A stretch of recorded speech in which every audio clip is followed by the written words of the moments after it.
Allez, dans cette vidéo, j'aimerais vous permettre d'apprendre une compétence qui vous permettra en fait de transformer tous les événements négatifs aussi en événements positifs. Je parle bien de aussi en événements positifs. Le but là de l'approche, c'est pas de faire comme si le négatif n'existait pas dans le monde. Je ne suis pas complètement fou, je ne suis pas complètement, on va dire, je ne suis pas complètement déconnecté de la réalité. Je sais qu'il y a du négatif dans ce monde, mais ce que j'essaie de vous faire comprendre aussi, c'est que dans le négatif, on peut aussi trouver du positif. On peut aussi trouver quelque chose en fait pour avancer.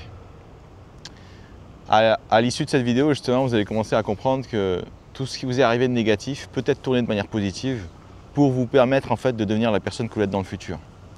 Généralement, quand je dis ça dans un atelier, je sais pas, avec 20 personnes, il y a toujours un trou du cul qui va balancer un truc du genre « Ah, toi, ça se voit que tu n'as jamais eu de problème dans ta vie. » Le mec qui est en train de faire cette vidéo, c'est un mec qui a voulu se suicider en 2017 et qui s'est dit la chose suivante. Soit tu vas vivre ta vie, soit tu vas vivre, soit tu vas faire ce qui te plaît, tu vas courir après ta passion ou je ne sais quoi encore, soit la prochaine fois tu ne te rates pas. Donc le mec qui vous dit ça, c'est pas un mec qui a jamais eu de problème. Au contraire, à travers cette vidéo, vous allez voir que j'ai eu ma dose de problèmes. Est-ce que je suis la personne la plus à plaindre dans ce monde? Non. Mais je pense que j'ai atteint un niveau de souffrance suffisamment élevé dans ma vie pour me dire que si l'outil que je vous propose ici, il m'a sauvé et il me permet aujourd'hui de réaliser mes rêves, il vous aidera aussi. Pourquoi est-ce que je veux absolument vous apporter cette compétence? Très simple.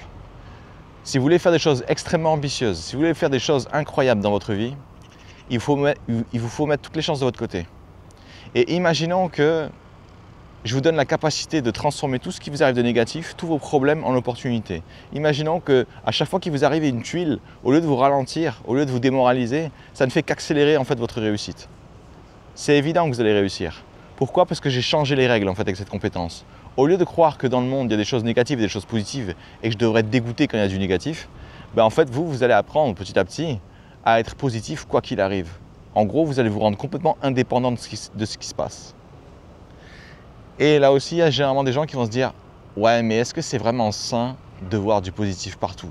Est-ce que c'est pas normal d'être démoralisé quand il y a un peu de négatif ou je ne sais quoi encore ?» Et vous avez tout à fait raison.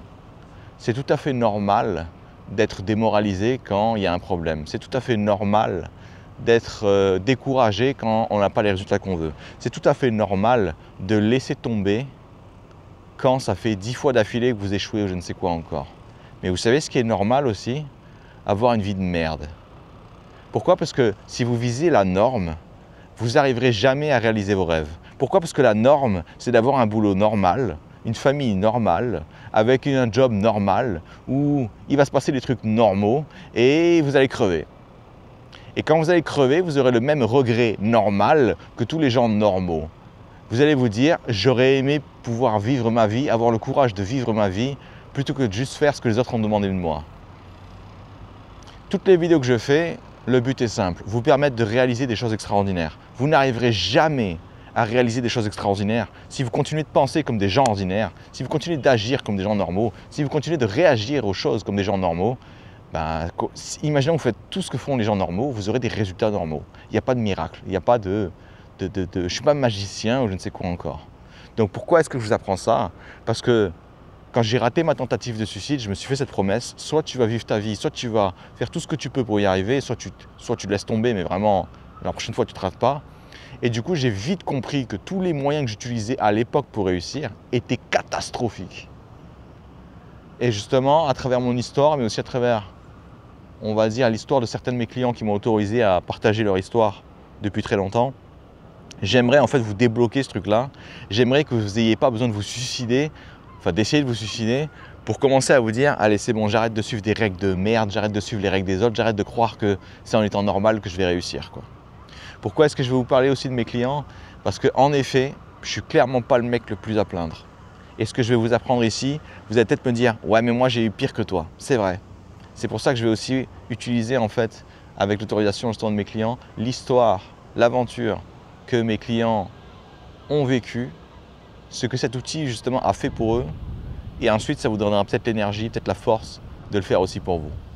Donc première partie de la vidéo, je vais commencer par les problèmes un peu ridicules de mon côté, et petit à petit en fait on arrivera sur des vrais problèmes que mes clients ont vécu et qu'ils ont dû traverser, qu'ils ont dû, on va dire, apprendre à gérer pour ensuite pouvoir réaliser le rêve, pour ensuite pouvoir continuer quand même de vivre ou je ne sais quoi encore. Le premier problème, on va dire, un peu minable que j'ai, c'est qu'à 13 ans, en fait, au milieu de nulle part, ma mère est morte. Et en fait, elle est morte de façon assez horrible dans le sens où elle a souffert pendant des semaines. On allait voir des médecins, on est allé plusieurs fois à l'hôpital, etc. Et la réalité, c'est que ma mère est morte suite à une succession d'erreurs de diagnostic. Genre pas une, pas deux, pas trois, genre peut-être 5 ou 6, quoi. Et je me souviens encore, on était en train de regarder la télé avec mon frère et mon père, et justement ma mère était encore à l'hôpital. Et on allait se coucher, et genre 20 minutes plus tard, le téléphone il sonne, mon père décroche. Et au début, je croyais que c'était juste un pote, vous savez, parce que des fois, il y a des potes de mon père qui appelaient assez tard, etc. Et là, je comprends que dans sa voix, c'est pas pareil, quoi. Puis là, il arrive dans la chambre et il dit « Maman est morte. Maman est morte pendant l'opération. » On n'avait aucune idée qu'il y avait une opération. Pour nous, il n'y avait rien du tout. Pour nous, c'était juste, je sais pas, la routine, quoi. Et pire que ça encore, il y a même des médecins qui nous avaient dit « Ouais, je pense que ta maman, elle simule, en fait. Elle n'a pas vraiment mal. Elle n'est pas vraiment en train de souffrir, elle n'a pas vraiment quelque chose. Je pense qu'elle est juste en train de simuler. » Donc moi, dans ma tête, je me suis rassuré. Un mec en blouse blanche, un médecin, qui me dit « T'inquiète pas, ta mère, elle va bien, bon. » Donc moi, je continue à vivre ma vie. J'ai tellement continué à vivre ma vie que je suis jamais allé voir ma mère à l'hôpital. J'étais sûr qu'elle avait rien. J'étais sûr qu'elle avait juste besoin de se reposer. Et là, elle est morte. Et je me souviens que le sentiment que j'ai eu, c'était de la honte. Waouh, ta maman était mal, ta maman souffrait le martyre. En plus, quand elle était à la maison, elle souffrait tout le temps, elle avait mal au ventre tout le temps et tout. Et dans ma tête, je me disais, ouais, mais c'est pas grave, c'est juste qu'elle a besoin de se reposer. Elle est en train de simuler. Et j'arrêtais pas de me dire, t'as préféré croire un fils de pute en blouse blanche qui s'est trompé 5 fois d'affilée plutôt que ta mère, quoi. Donc le sentiment de culpabilité derrière était assez immense. En fait, il était tellement immense que j'ai mis presque 20 ans à faire mon deuil. Ouais, c'est ça, j'avais 13 ans et vers 33 ans, c'est là que j'ai commencé à accepter que ma mère était morte et que c'était pas ma faute. Pourquoi? Parce que pendant très longtemps, on a foutu des convictions de merde dans ma tête qui m'ont empêché de vivre. Quand ma mère est morte, fallait, on va dire, au niveau du fric, ça allait pas des masses, quoi. Et avec, on va dire, la mentalité de pauvre qu'on avait, c'était du genre, la seule façon pour nous de nous en sortir, c'est que tu as un diplôme et que tu as un super boulot ou je ne sais quoi encore. Et je me souviens d'un truc qu'on m'avait dit et que ça m'a marqué et que ça m'a en fait traumatisé. On m'a dit, quand j'avais pas envie de faire des études, quand j'avais pas envie de pousser si loin, on m'a dit « Ouais, mais ta maman aurait voulu que tu y arrives. » Comment vous dire que si vous voulez atomiser le mental d'un gamin, vous lui dites un truc comme ça? Qu'est-ce qui s'est passé en fait pour le reste de ma vie? C'est que à chaque fois que j'avais pas envie de faire mes études, à chaque fois que j'avais pas envie de pousser plus loin, je ne sais quoi encore, je me sentais tellement honteux, tellement coupable de ne pas faire ce que voulait ma mère, alors que je l'ai abandonnée et que je l'ai laissée mourir toute seule. Je me suis dit, mais en fait, tu l'aimes pas. Genre, si tu es encore en train de penser à tes rêves, etc., c'est que tu l'aimes pas. Parce que c'est ça, en fait, qu'on m'a mis dans la tête. Ta mère aurait voulu que tu fasses ça. Et quand vous passez... J'ai essayé, franchement, j'ai essayé. J'ai continué mes études, je suis devenu ingénieur. J'ai eu mon diplôme d'ingénieur. J'ai eu un emploi de cadre. J'ai tenu 3 ans. Et même au bout de 3 ans, je me dis, je veux mourir. Je veux mourir, c'est pas ma vie. Et c'est seulement après avoir fait ma tentative, avoir fait cette promesse d'aller vivre ma vie, et ensuite de découvrir l'outil que je suis en train de vous présenter ici, que je me suis rendu compte que depuis le départ, si ma mère était morte, c'était pas ma faute. Si je croyais pas qu'elle souffrait et si j'ai pas pris ça au sérieux, c'est parce que j'étais un gamin qui avait 13 ans et que je voulais pas voir la réalité en face. Ça n'enlève pas le fait que j'aurais aimé la voir à l'hôpital, ça n'empêche pas le fait que j'aurais aimé lui dire que je l'aimais avant qu'elle meure ou je ne sais quoi encore. Mais ça n'explique pas pourquoi est-ce que j'ai mis ma vie en pause à cause de ça. Ça n'explique pas pourquoi j'ai essayé de m'oublier, j'ai essayé de me faire taire, j'ai essayé de m'étouffer, d'étouffer mon identité après sa mort sous prétexte qu'elle aurait voulu que je le fasse ou je ne sais quoi encore. La réalité, c'est que j'en savais rien de ce qu'elle voulait et que personne n'en savait rien. La réalité, c'est qu'il y a des gens qui voulaient juste que je fasse des études, qui cherchaient n'importe quelle excuse et qui étaient prêts à mentir pour me pour me faire avaler ce truc-là. La réalité, c'est que si je cours après mon rêve, ça ne veut pas dire que j'aimais pas ma mère. La réalité, c'est que si je voulais vivre ma vie, ça ne veut pas dire que je ne respectais pas sa façon de voir les choses ou je ne sais quoi encore. Ça voulait juste dire qu'elle était morte pour rien, pour une erreur à la con, parce que c'était l'été, et l'été, le médecin qu'elle avait, c'était un dragueur. Il passait plus de temps à draguer les infirmières qu'à soigner ses patients. Et ma mère a dû mourir. Sa mort n'avait pas vraiment de sens. C'était pas un film de super-héros. C'était pas, on va dire, c'était pas quelque chose d'incroyable comme dans les films ou je ne sais quoi encore. C'était pas le début pour moi de l'aventure de devenir meilleur ou je ne sais quoi encore. Non, ça a été juste une longue descente aux enfers pendant 20 ans.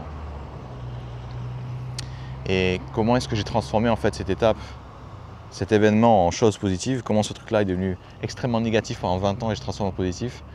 C'est que j'ai appris à me pardonner. J'ai appris à me dire que ouais, c'est vrai que j'ai merdé. C'est vrai que j'aurais dû faire plus attention à ma mère. C'est vrai que j'aurais dû faire plus attention à ceux que j'aime. C'est vrai que j'aurais dû faire plus attention à plein de choses.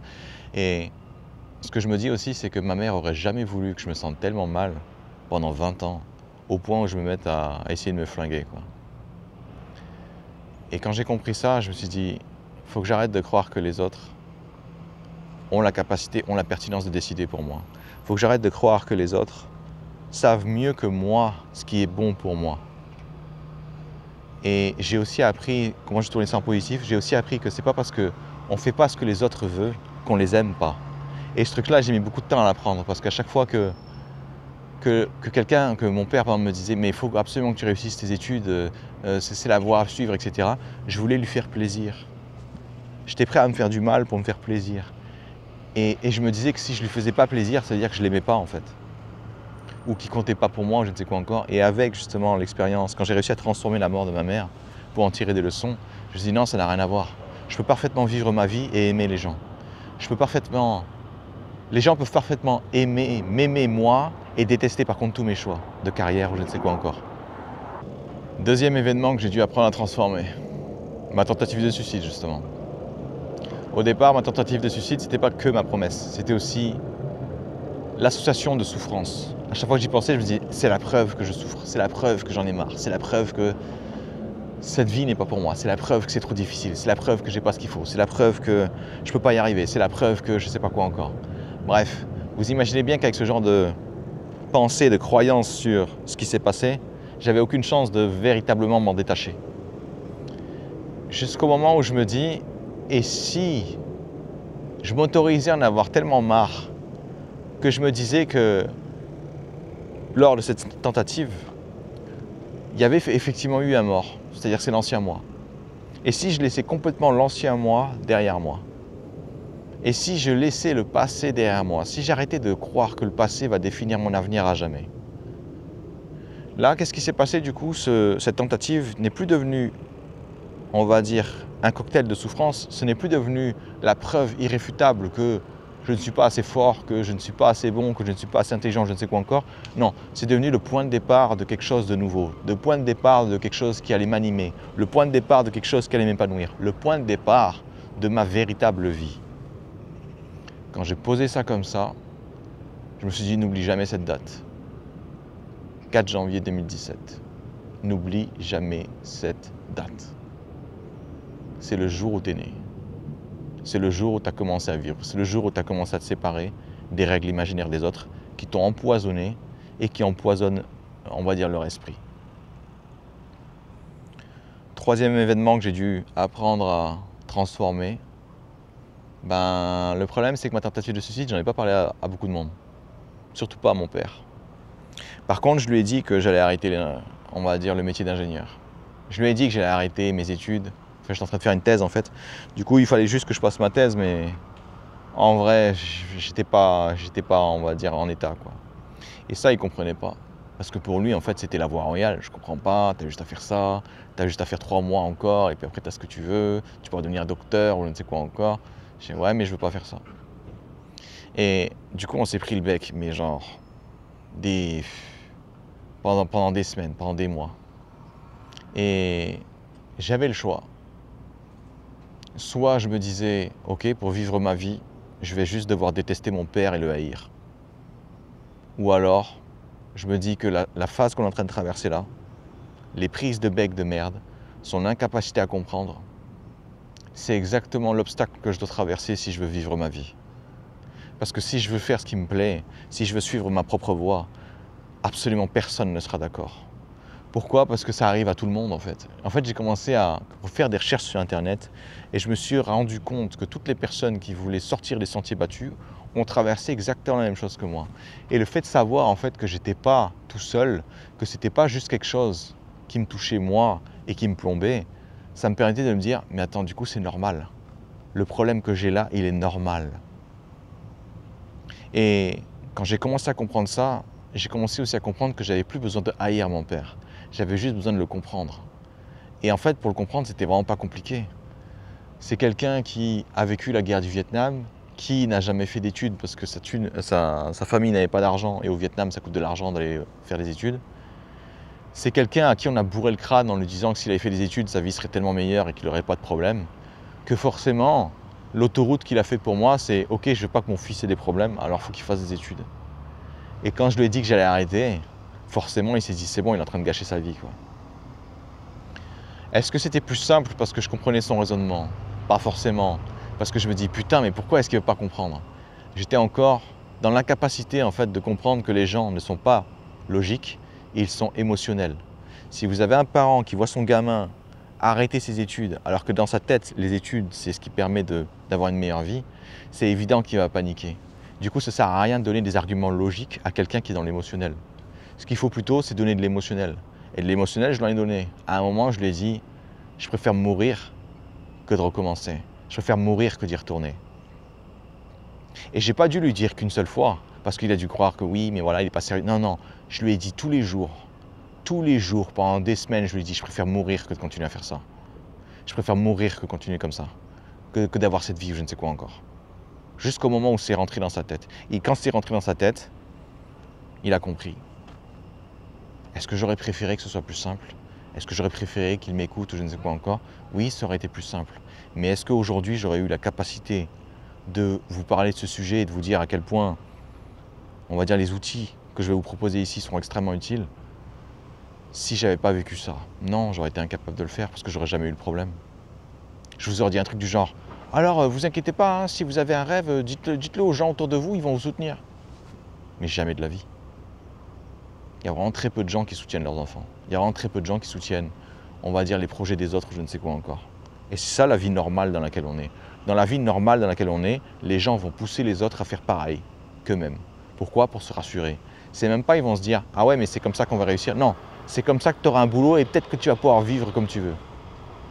Autrement dit, c'est comme ça qu'on va détruire vos ambitions, c'est comme ça qu'on va détruire vos rêves. Allez, ça c'était les 3 problèmes insignifiants de mon côté. Maintenant, je vais vous parler de 3 autres problèmes qui viennent de mes clients et qui en fait sont un grade au-dessus. Encore une fois, la compétence que je veux vous faire comprendre ici, c'est que tous les événements négatifs de votre vie ont, on dit, une part de positif. Et j'ai une conviction aidante qui me permet justement de transformer tous les événements négatifs en positifs. C'est que je me dis que peu importe ce qui se passe, il y a autant de négatifs que de positifs. Donc si je souffre énormément pour quelque chose, ça veut dire que si j'arrive à le transformer en positif, alors il y aura une récompense phénoménale. Et je pense que vous avez tous déjà vécu cette expérience, même au hasard. C'est-à-dire que quand vous repensez à toutes les décisions que vous avez prises dans votre vie et qui ont été une fracture, positive ou négative, c'est souvent des événements en fait qui étaient extrêmement importants. Autrement dit, plus un événement est important, plus il a la capacité en fait de venir changer votre vie. Et si vous arrivez à transformer l'événement important en quelque chose de positif, vous arriverez justement à atteindre un niveau, on va dire, d'accomplissement, d'épanouissement, je ne sais quoi encore, bien supérieur. Donc là, en fait, c'est ce que je suis en train de vous permettre de faire, mais sur commande. Mais pour vous permettre de le faire, il faut déjà que j'arrive à vous convaincre émotionnellement, il faut déjà que j'arrive à abattre les limites que vous avez dans votre tête qui vous font penser que l'outil que je vais vous proposer ici a des limites, ou du moins qu'il a des limites extrêmement basses. Encore une fois, à chaque fois que j'ai dit aux gens qu'ils peuvent transformer ce qui se passait de négatif en positif, il y a toujours un mec qui va me dire « Toi, ça se voit que tu n'as jamais eu de problème. Toi, ça se voit que la vie a toujours été facile pour toi. Moi, j'ai eu des divorces, moi, j'ai eu machin, et du coup, je suis bloqué là-dedans, je ne sais quoi encore. » Peu importe ce que vous croyez, vous avez raison. Mais si vous croyez à un truc qui vous achève, qui vous massacre et qui vous aide même pas, posez-vous la question du pourquoi je crois encore ça en fait. Pourquoi est-ce que je m'attache autant à couler comme une merde? Pourquoi est-ce que je m'attache autant à souffrir? Pourquoi est-ce que je m'interdis autant de ne pas réaliser mes rêves, de ne pas vivre ma vie ou je ne sais quoi encore? Pourquoi? Parce que vous avez encore des croyances de merde.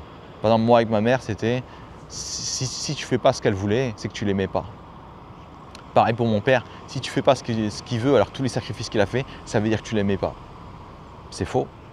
Je l'aime beaucoup. Même quand on se prenait la tête, je l'aimais beaucoup. Mais aimer quelqu'un, c'est pas juste, on va dire, un long fleuve tranquille et l'amour et de l'eau fraîche, quoi.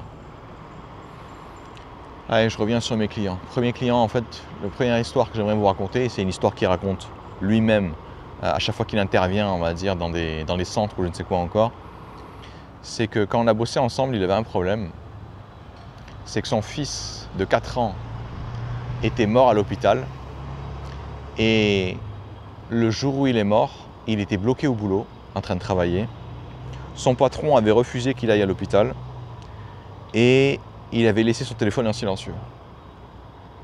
Et en fait, ce qui s'est passé, c'est que sa femme était avec son fils à l'hôpital et elle a essayé de l'appeler au moins une 50aine de fois pour lui dire qu'il fallait qu'il vienne, pour lui dire qu'il allait partir, pour lui dire qu'il fallait lui dire au revoir, pour lui dire que le gamin avait envie de voir son père une dernière fois, pour lui dire que je ne sais pas quoi encore. Et en fait, il avait passé une journée un peu horrible dans le sens où son boss lui avait dit « Bro, ça fait 4 fois que tu vas à l'hôpital, tu me dis que ton fils il va pas bien. Au bout d'un moment, moi j'ai besoin que tu sois là. » quoi. Et ce jour-là, justement, il a craqué. Il a dit « Ok, c'est bon, je vais rester boss. Je vais rester, c'est sûrement rien, ça va sûrement passer ou je ne sais quoi encore. » Et le jour où il se dit ça, c'est le jour où il claque. Il s'est jamais pardonné. Il s'est dit « J'ai laissé mon fils mourir tout seul. Je l'ai laissé avoir peur. Je l'ai laissé aux mains d'inconnus, entouré d'inconnus et de juste maman. Mais maman était en pleurs, maman était en train de péter un câble ou je ne sais quoi encore. Et il s'en est voulu terriblement. Sa femme lui en a voulu terriblement aussi. D'ailleurs, ils ont divorcé juste après et elle ne lui a jamais pardonné. Et là, vous allez me dire, ok, le mec, il a réussi à transformer ça en truc positif. Il va falloir que tu m'expliques. Clairement, ça ne s'est pas fait en une vidéo de 20 minutes que vous allez regarder. Je ne vais pas vous mentir, c'était un processus. Mais ce qu'il a réussi à trouver pour lui-même, au bout d'un moment, c'était la chose suivante. J'ai accordé trop d'importance au travail, j'ai accordé trop d'importance au regard des autres et j'ai complètement oublié le plus important pour moi, c'était ma famille, ma femme et mon fils. Ce que cette expérience m'a appris, c'est que justement, il n'y a rien qui doit supplanter ça. Il n'y a aucun boulot qui est suffisamment important. Et il me donnait même en fait une citation qu'une personne qui l'avait lui-même accompagné me disait. Il m'a dit, la seule personne qui se souviendra que tu bossais très très tard et très très dur au travail, c'est pas ton boss, c'est pas tes collègues, ce sera tes enfants. C'est eux qui vont se rendre compte que tu n'es jamais venu à leur match. C'est eux qui vont se rendre compte que tu n'es jamais venu à leur remise de diplôme. C'est eux qui vont se rendre compte que tu n'étais jamais présent dans les moments importants. Et lui, en fait, il avait appris une leçon similaire. Il s'est dit, j'en ai plus rien à foutre d'avoir un job si le job me pousse à ne plus voir mes enfants. Si le job m'empêche de passer du temps en famille ou je ne sais quoi encore. Quand il a compris ça, quand il a compris à quel point il était dans l'erreur et qu'il avait souffert, parce qu'en fait il était vraiment dans une souffrance folle, ça vous l'imaginez bien, il s'est dit, moi maintenant ma mission, je veux me battre pour que d'autres ne fassent pas la même erreur que moi. Du coup, il est dans une association aujourd'hui qui travaille directement avec des hôpitaux pour en fait leur faire remonter les différents problèmes qu'il y a eu dans les hôpitaux pour erreur de diagnostic. Parce que c'est ça en fait aussi qui m'a intéressé quand j'ai voulu travailler avec lui, enfin qui m'a tout de suite happé, c'est que son fils en fait était mort aussi à cause d'une erreur de diagnostic. Donc ça nous a rapprochés et on a commencé justement à vraiment parler des choses qui fâchent. Et aujourd'hui justement il travaille avec des hôpitaux. Et comment ça se passe dans son association? Il a créé en fait des contacts dans les différents hôpitaux. Et quand il y a une erreur de diagnostic qui implique des enfants, pas que mais surtout les enfants, les médecins en fait lui font un rapport sur comment ça s'est passé, l'erreur qu'il y a eu, et lui à travers son association, il va venir transmettre cette information aux autres hôpitaux. En fait, pourquoi est-ce que ça marche dans l'association? Parce que c'est assez mal vu quand tu es médecin de dire ouais, moi je travaille à l'hôpital machin et on a tellement merdé qu'il y a un gamin qui est mort. Alors qu'est-ce qui se passe? C'est qu'ils reçoivent un rapport plus ou moins anonyme Eux, derrière, ils anonymisent complètement le rapport et ensuite ils le transmettent aux autres hôpitaux. Évidemment, ça, on évite de le crier sous tous les toits parce qu'on évite de mettre en avant les erreurs qui sont commises et qui entraînent des morts. Mais du coup, sa mission, en fait, le transcende complètement. Il se dit, putain, mais c'est vrai que je suis vraiment triste que mon fils soit mort à cause d'une erreur comme ça. Mais tous les ans, je me rends compte que chaque rapport qu'on envoie permet à des enfants de revoir leurs parents, permet à des parents de ne pas perdre leur enfant ou je ne sais quoi encore. Et ça vaut tout l'or du monde. Ça ne veut pas dire qu'il est content que son fils est mort, bien loin de là. Il le regrette terriblement, il aurait aimé faire plus, il aurait aimé prendre ça plus au sérieux, je ne sais quoi encore. Mais il se dit, sa mort doit servir à quelque chose. Ce qui s'est passé doit servir à quelque chose. Ce qui s'est passé ne doit pas se reproduire. Et ça lui donne en fait l'envie de combattre. Comment est-ce qu'on du coup on transforme quelque chose de négatif en quelque chose de positif? Le premier élément ici, c'est donner un sens à la souffrance que vous venez de traverser. Au lieu de juste souffrir comme quelqu'un de normal, donner du sens. Donner du sens, ça peut être apprendre quelque chose, apprendre une leçon. Ça peut aussi décider de combattre pour une cause. Ça peut aussi décider de, on va dire, parler d'un problème. Ça peut décider de rendre le monde meilleur, peu importe ce que ça veut dire pour vous. Et c'est comme ça en fait qu'on change le négatif en positif. Aujourd'hui, pourquoi est-ce que je fais ces vidéos? C'est l'une des dernières étapes pour me permettre de transformer tout ce que j'ai vécu en quelque chose de positif. Si j'arrive à permettre à d'autres gens de ne pas souffrir, ma vie en valait la peine. Toutes les saloperies que j'ai vécues en valaient la peine. Tous les obstacles que j'ai surmontés m'ont permis aujourd'hui de comprendre ce que les autres ressentent aussi et du coup de les accompagner aussi sur ce chemin. Donc comment est-ce qu'il a transformé ça petit à petit? Il a dû commencer à se libérer de toutes ses convictions limitantes, de toutes ces croyances qu'il avait qui l'empêchaient d'avancer. La conviction qu'il avait et qu'il a démolie pendant très longtemps, si je m'autorise à être heureux aujourd'hui, c'est que j'aimais pas mon fils. Si je m'autorise à avoir une vie épanouissante aujourd'hui, c'est que j'en avais rien à foutre de mon fils. Donc imaginez, vous avez ça dans la tête. À quel moment est-ce que vous vous autorisez à être heureux? À quel moment est-ce que vous vous autorisez à aller de l'avant, je ne sais quoi encore? Même pas en rêve. Qu'est-ce qu'on a dû transformer du coup? J'ai dû lui poser la même question que je me suis posée avec ma mère. Avec ma mère, c'était, est-ce que tu penses que ta mère aurait voulu que tu te mettes dans des états pas possibles au point où tu as envie de te suicider? Ou même que tu essayes de te suicider? La question que je lui ai posée, c'est, est-ce que tu penses que ton fils aurait voulu que tu aies une vie de souffrance comme ça? Est-ce que tu penses qu'il te détestait à ce point, au point où il voudrait que ta vie soit misérable? Et là, il commence à me raconter toutes les fois où il a passé des bons moments avec son fils. Toutes les fois où il jouait avec lui, toutes les fois où ils se sont fait plaisir, toutes les fois où ils ont eu leurs premières expériences ensemble. Et là, presque comme un soulagement, il me dit, non, c'est sûr qu'il n'aurait jamais voulu ça.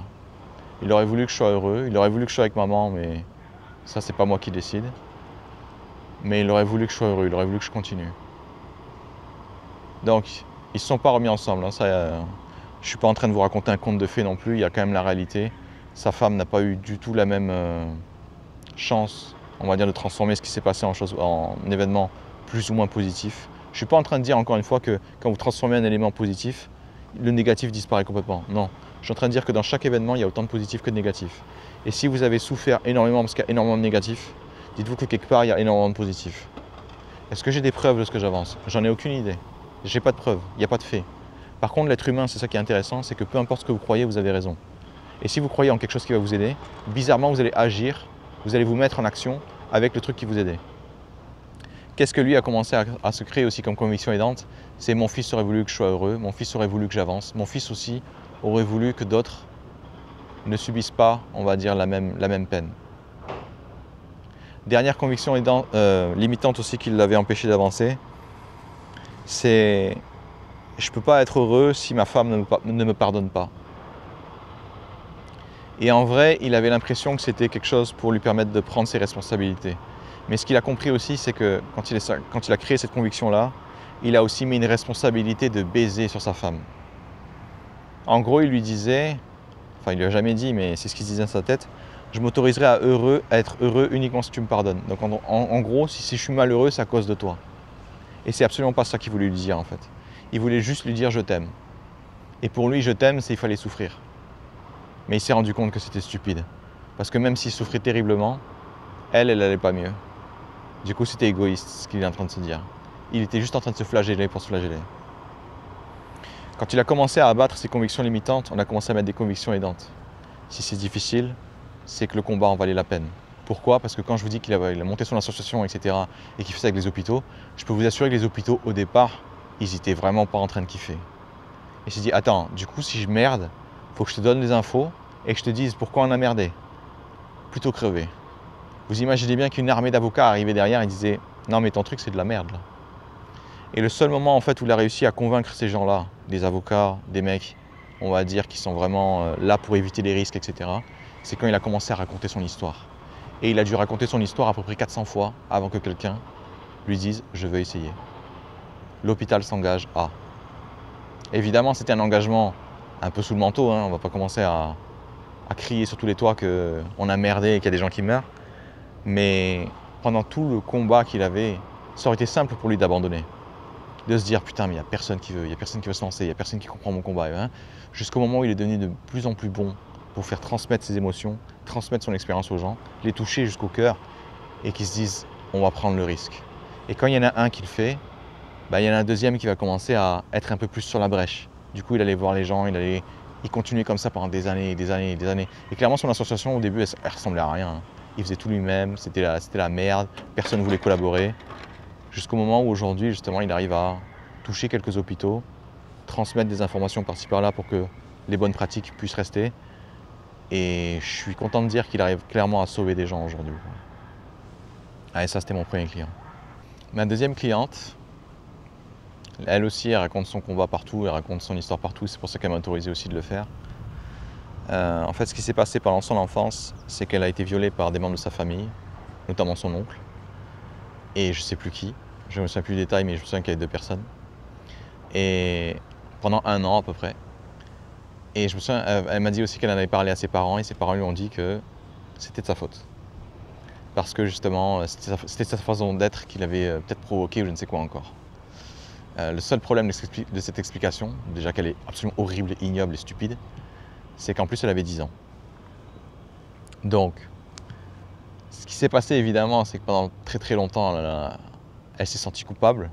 Elle pensait que c'était vraiment à cause d'elle, que c'était elle qui avait un problème ou je ne sais quoi encore, et du coup elle s'autorisait pas à vivre sa vie pleinement. Elle avait peur de tout, elle avait peur de beaucoup de choses, ce qui est plutôt normal, et surtout elle avait une méfiance extrêmement élevée pour tout ce qui était autorité ou tout ce qui était supposé la protéger mais qui n'était jamais à la hauteur. Elle souffrait aussi énormément on va dire, elle se méfiait énormément des gens, ce qui fait que même au niveau professionnel ça n'allait pas, dans le sens où quand il fallait faire confiance à quelqu'un, c'était mort, quoi.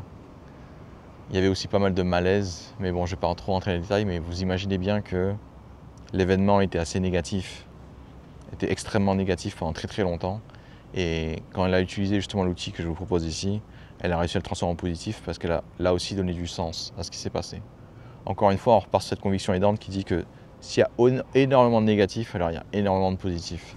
C'est-à-dire que le positif que vous allez trouver, ça ne doit pas être un truc minable. Ça ne doit pas être un truc superficiel. Donc là, ce qu'elle a trouvé, c'est la chose suivante.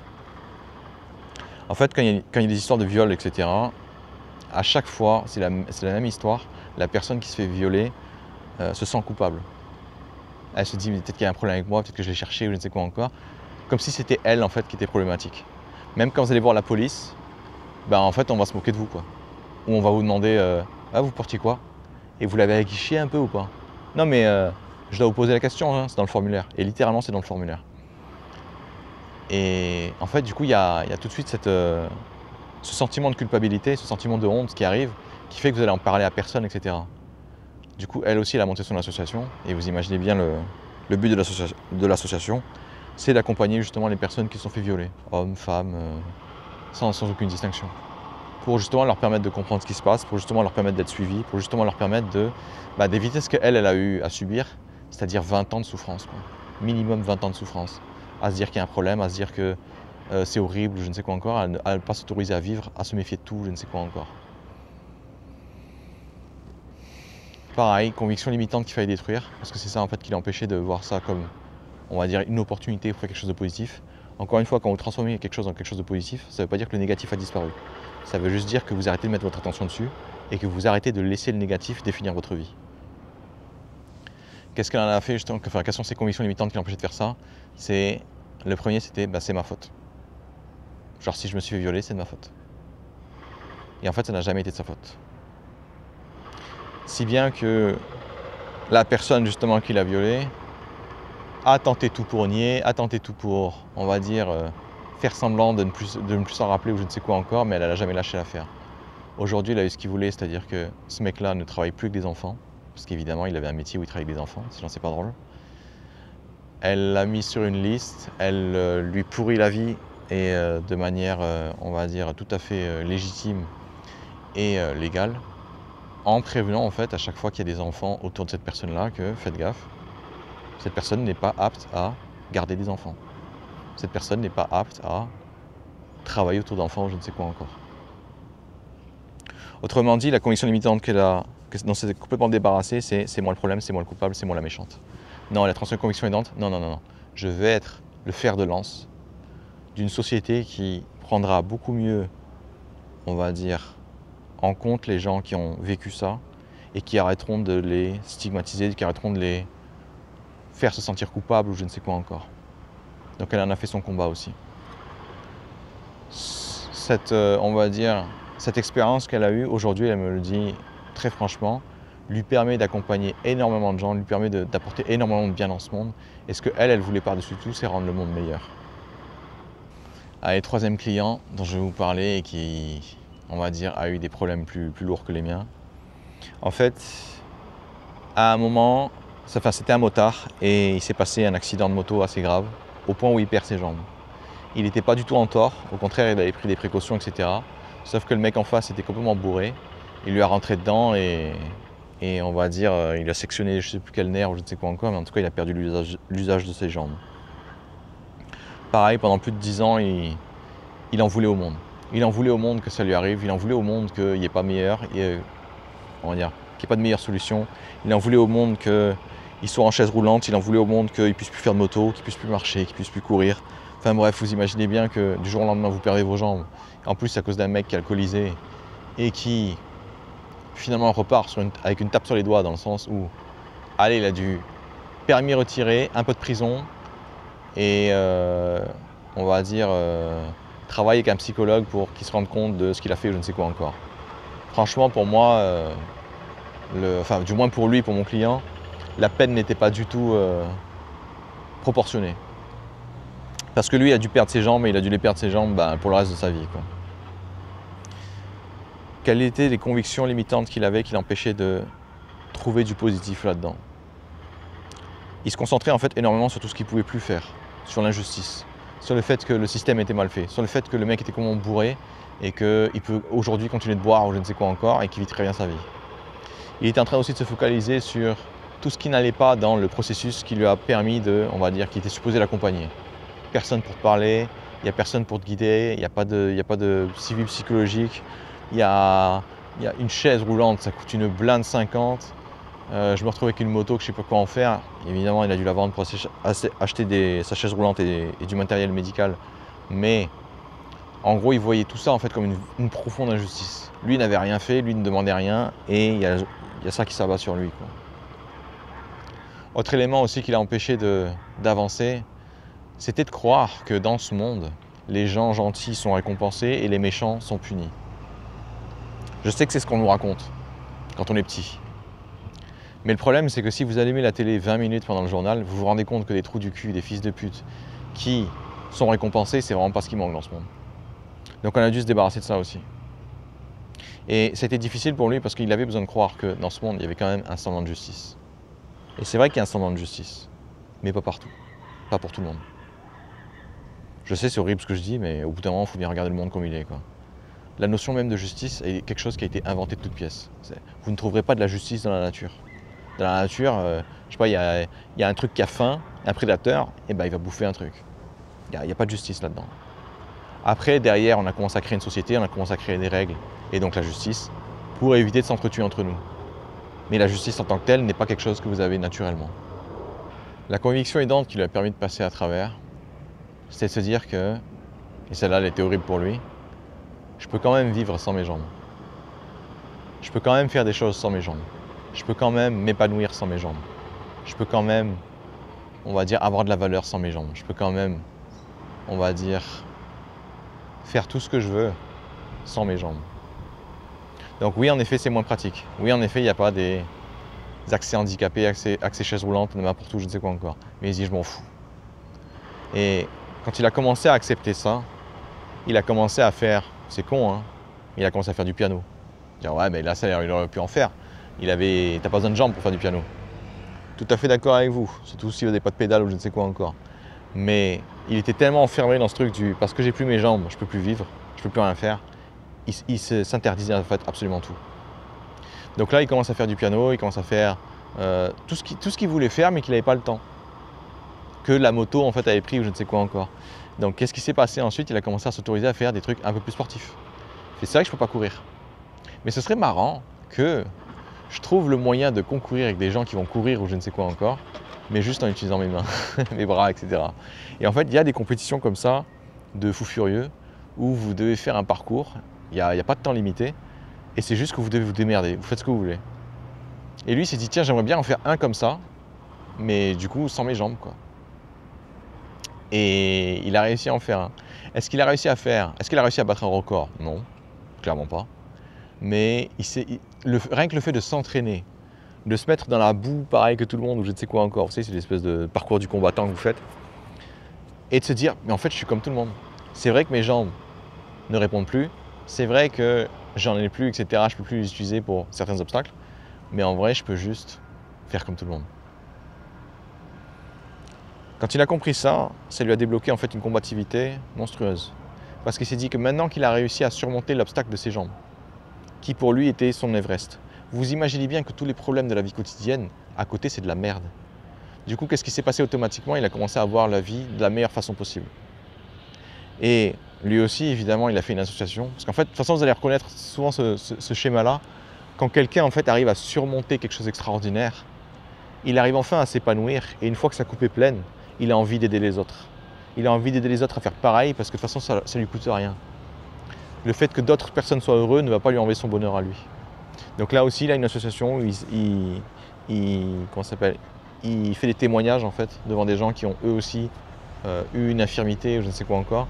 Et il leur dit, ok les gars, c'est vrai que c'est horrible, c'est vrai que vous avez l'impression de rien pouvoir faire ou je ne sais quoi encore, mais on peut passer à travers.